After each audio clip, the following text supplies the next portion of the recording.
Hi Tim, this is a quick run through of your KVest results. I'm going to saturate with you with more information than I give most players. But what I would say is that you can always look back at this later and maybe there's something that kind of helps kind of connect the dots for yourself. So we'll talk about the swing from biomechanically efficient to inefficient, and what we can see is the takeaway of your swing we consider very efficient. How these three lines stretch out like that is a good indicator that you're getting a good pre-stretch of all the tissue of like the abdominals, the core, and activating the glutes. This red line here is your hips. This green line here is the torso, and this brown line here is your hands. This is related to the degrees to which they're spinning per second and also how far they're turning too. So what we can say is that as you start your downswing, you have the right sequence. 1, 2, 3. Hips first, shoulders second, hands third. We can say that the peak speed sequence is inefficient with both of these two peaking at the exact same time and the hands finishing third. What it looks like on the graph is that we see the shoulders and hands like a man stacked up on top.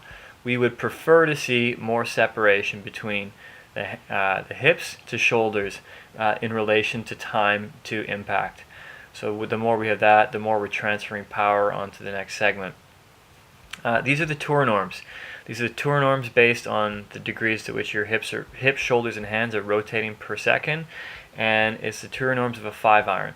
So we can sort of say that the hands, our hips are a little under, shoulders are a little under, and the hands are fast. That's probably nothing new to you, but hopefully this stuff below is. This is a bit about your dynamic posture. The pelvis turn or alignment at address is looking at how open your hips are rotated and how open your upper body is rotated.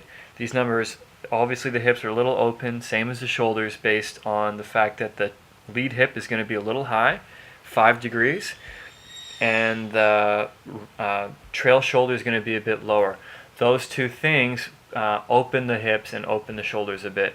What I like is that both of these numbers here are right at the high end of 1. So we want to sort of see some consistency between wherever we are in this sort of scale.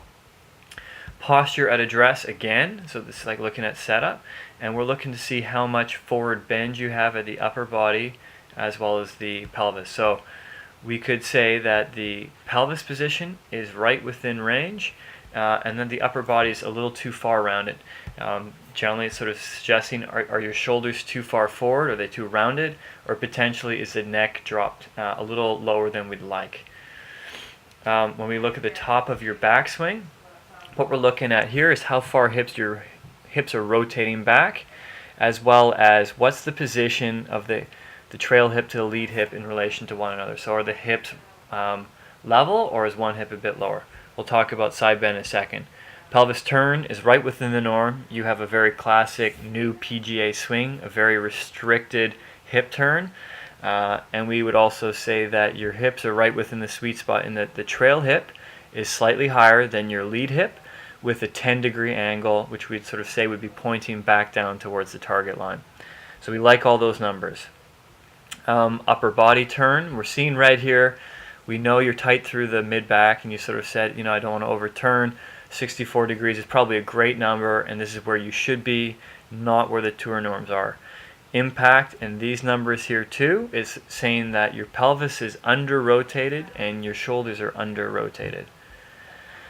Pelvic bend at address. So at the top of your backswing, your pelvis is still a little too arched. That can be one of the things that causes us to lose a little bit of activation of the core and glutes, which can speed up the rotation of the downswing.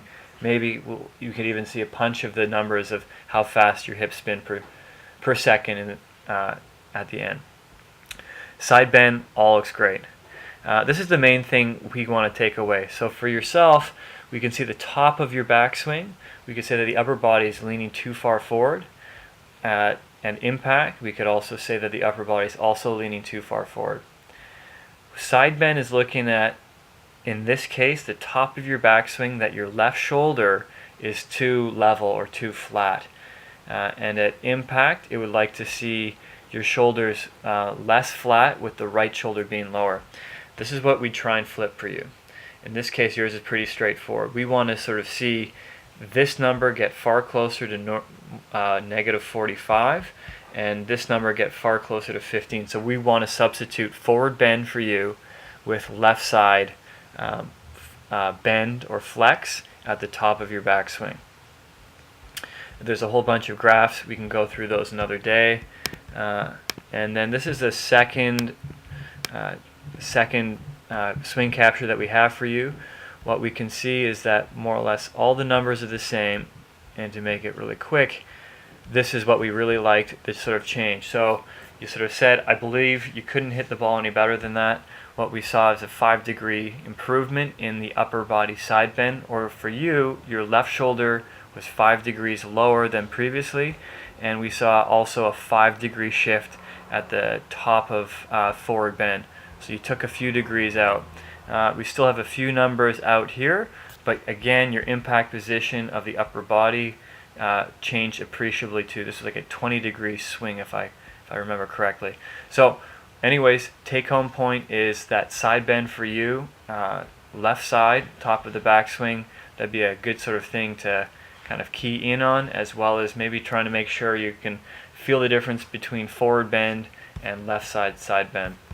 One of the things I do at Point Grey is I'm doing 3D demo days. I can just sort of set up, or what I'm doing there is I'm just setting up and just giving people demos of kind of how this stuff works, and trying to relate some of the golfing instruction that they're getting to what they're trying to feel. So trying to break out feel and real, and also help connect for those people that don't have a ton of body awareness where they ought to be in different postures. So trying to blend together what you'd like to see in their swing with what they feel in their swing. If you have any questions, feel free to contact me. I'm also going to be sending you an email with the copies of the reports too. Have a great day.